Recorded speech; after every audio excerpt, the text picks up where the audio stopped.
Taïwan dans toute sa diversité, une émission de Radio Taïwan International. Bonjour à toutes et à tous, c'est Sasa qui vous rejoint pour ce deuxième épisode de la série sur la diversité de la gastronomie et des savoirs autochtones sur les plantes sauvages à Taïwan, ainsi que la manière dont les autochtones se réapproprient ces savoirs qui ont eu tendance à être oubliés. J'ai interviewé Wu Xueyue, de son nom en langue amis, Dongyi Katsao, surnommée la marraine des légumes sauvages. Originaire de Shaofeng, dans le comté de Hualien, cela fait une trentaine d'années qu'elle étudie et documente ce sujet, sur lequel elle a publié des livres en mandarin, mais aussi en anglais et en amis. À Taïwan, les amis, aussi appelés Pangtia, sont la plus grande ethnie autochtone avec environ 200 000 personnes qui vivent principalement sur la côte est dans les comtés de Hualien et Taidong. Quand j'ai rencontré Dongyi et qu'elle m'a dit qu'elle avait 70 ans, je ne l'ai pas cru.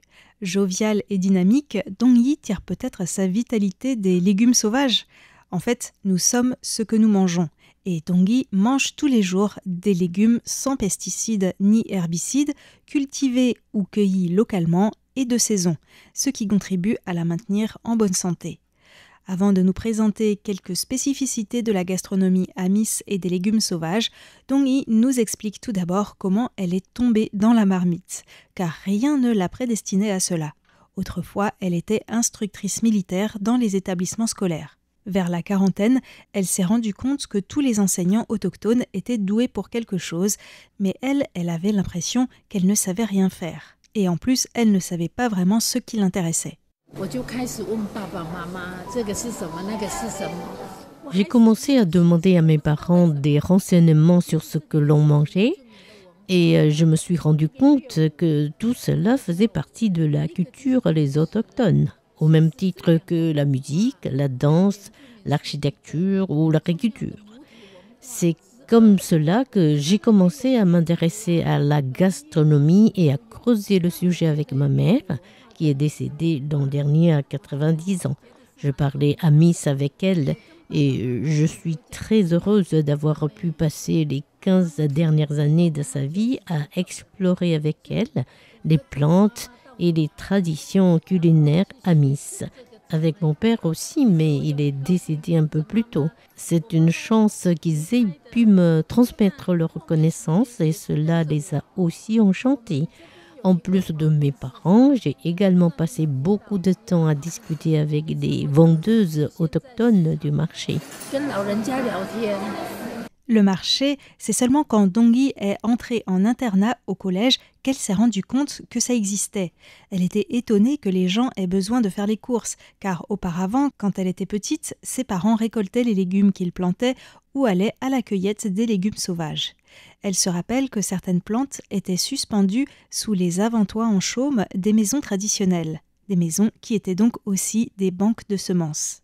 En 1995, Dongyi a été marquée par une discussion qu'elle a eue avec Sun Ta-chuan, celui qui allait ensuite devenir ministre des Affaires autochtones puis vice-président du Yuan de contrôle, était rédacteur en chef d'un magazine sur les autochtones.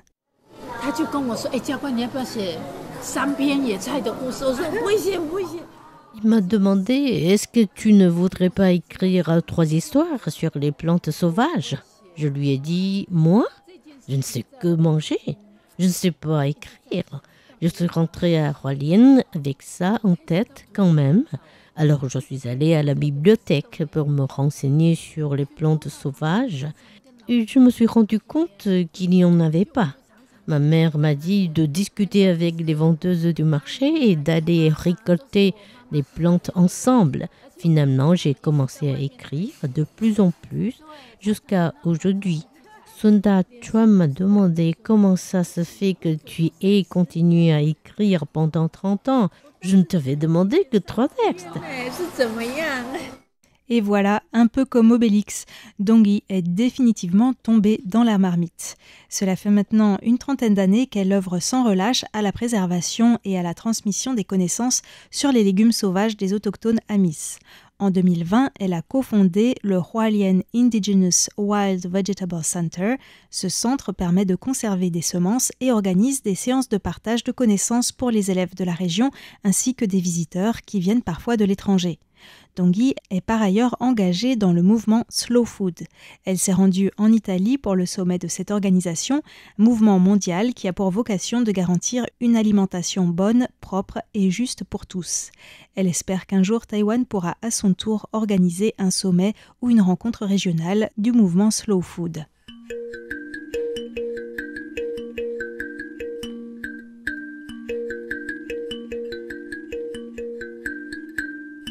Entrons maintenant dans le vif du sujet avec Dongyi.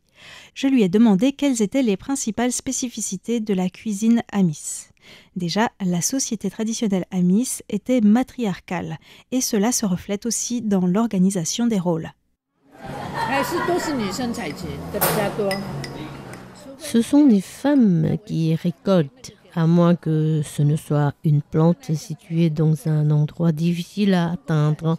La chasse, en revanche, c'est le domaine des hommes.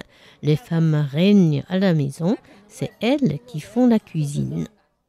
Une autre spécificité que les Amis partagent avec les autres autochtones de Taïwan, c'est le fait qu'ils ont une manière de cueillir qui favorise la régénération du vivant.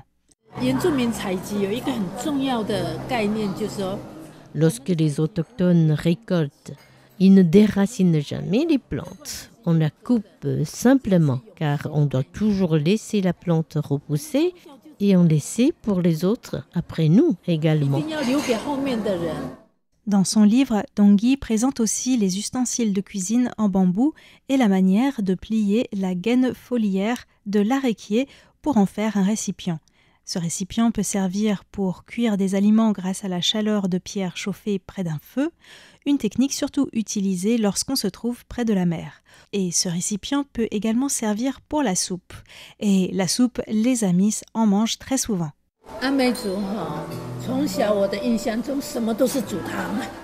Chez les Amis, autant que je me souvienne depuis mon enfance, nous cuisinons beaucoup de soupe. On entend souvent « aujourd'hui, c'est 8 légumes, une soupe » ou « c'est 5 légumes, une soupe ». Ça veut dire que ce jour-là, on a récolté 8 ou 5 légumes et que l'on en fera une soupe. C'est l'une des spécialités des Amis. En fait, c'est un jeu de mots, car tsai, qui signifie légumes en mandarin, peut aussi signifier un plat. Donc, on peut comprendre 4 plats et une soupe. Mais chez les Amis, c'est plutôt dans le sens de légumes qu'il faut le comprendre. Que l'on récolte 4, 5 ou 8 légumes, ils finissent tous dans la soupe. Mais attention, ce n'est pas si simple que ça.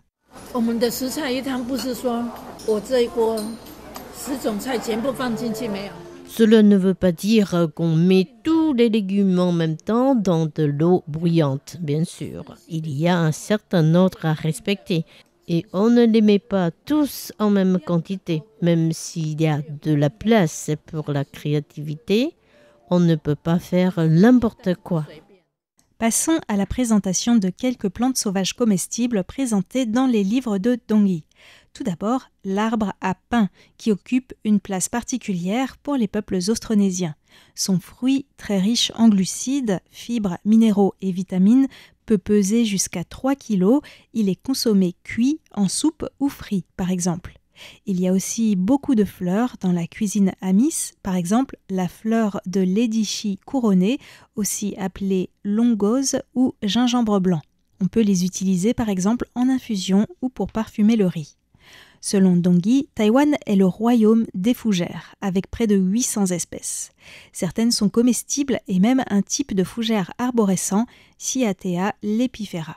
Le rotin contient aussi une partie comestible, mais il est difficile à récolter, car c'est une plante qui a de très grosses épines et qui grimpe en s'accrochant aux arbres.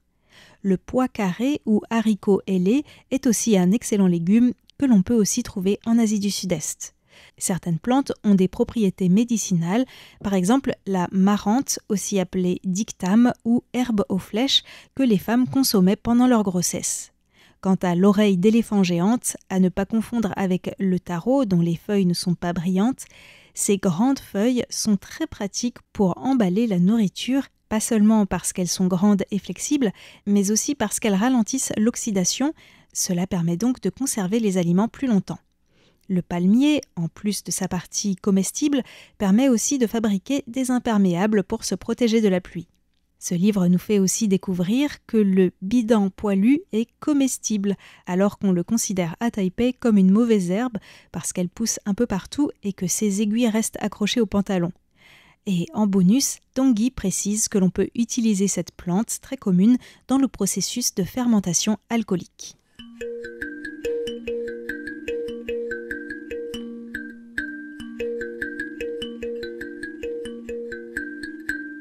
La fermentation alcoolique, c'est le nouveau cheval de bataille de Dongyi dans le prolongement de ses recherches sur la nourriture.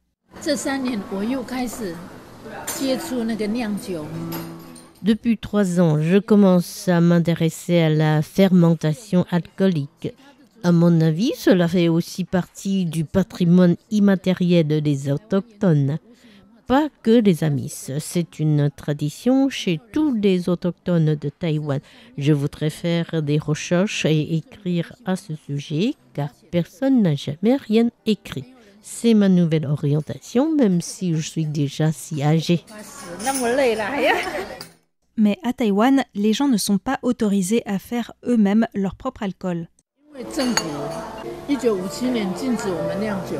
Le gouvernement nous a interdit de faire de l'alcool par nous-mêmes à partir de 1957, car il y avait un monopole d'État. Mais c'est très important pour nos cérémonies. Je veux lutter pour que cela soit légalisé et une des manières de le faire, c'est d'organiser une compétition de fermentation alcoolique, ce qui était interdit jusqu'à présent. Il faut absolument que le gouvernement rende aux autochtones le droit de faire notre propre alcool. C'est très important.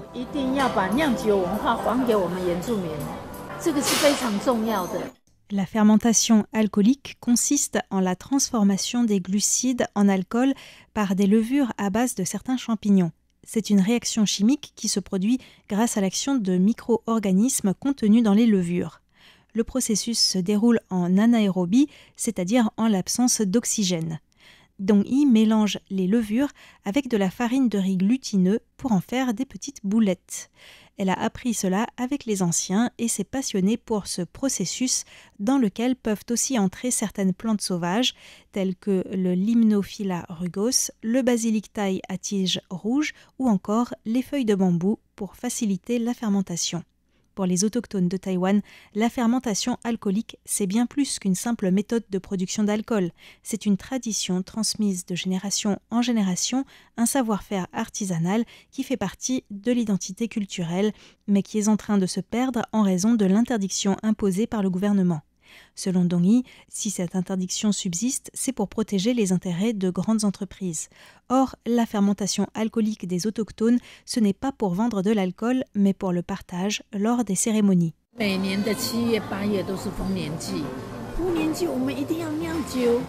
Tous les étés, en juillet-août, c'est la fête de la récolte. Les autochtones ont besoin d'alcool pour leur cérémonie, mais on doit faire la fermentation alcoolique en cachette. Certains craignent de le faire par peur de se voir infliger une amende. Et c'est comme ça que ces connaissances se perdent.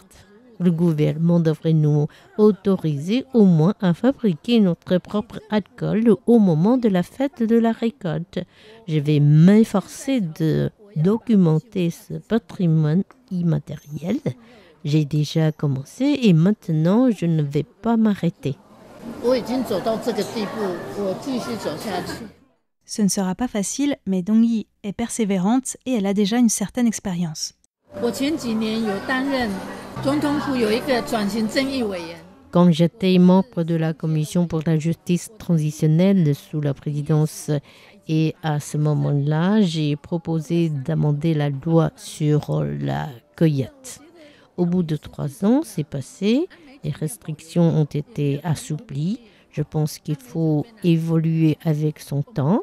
Autrefois, les Amis et les Buyuma qui n'avaient pas de réserve ni de territoire traditionnel devront aller très loin pour la cueillette des plantes, de peur de rencontrer un garde forestier et de devoir payer une amende. Dong Yi espère que cette fois-ci, le gouvernement va encore évoluer avec son temps. Elle n'est pas la seule à souhaiter que la tradition de fermentation alcoolique puisse reprendre, car elle a constaté que certains jeunes autochtones avaient pris conscience que si cela ne se faisait pas maintenant, ensuite ce serait trop tard, parce que les anciens qui ont ces savoir-faire sont déjà très âgés. Le gouvernement a proposé que la compétition que Dong Yi veut organiser se tienne à Pingdong, dans le sud de Taïwan. Autant le faire à Hualien alors. Non, Dong Yi insiste pour que cette compétition de fermentation alcoolique puisse avoir lieu à Taipei, dans la capitale, pour lui donner plus de visibilité et en faire un jalon vers l'autorisation pour les autochtones de fabriquer leur propre alcool. Elle espère que la réponse du gouvernement sera positive pour l'an prochain et bien sûr, nous ne manquerons pas de vous tenir informés sur RTI, peut-être même d'y faire un reportage. C'est ainsi que s'achève cet épisode. Rendez-vous mercredi prochain. Je vous emmènerai dans un restaurant des autochtones Bunong dans les montagnes de Nantao.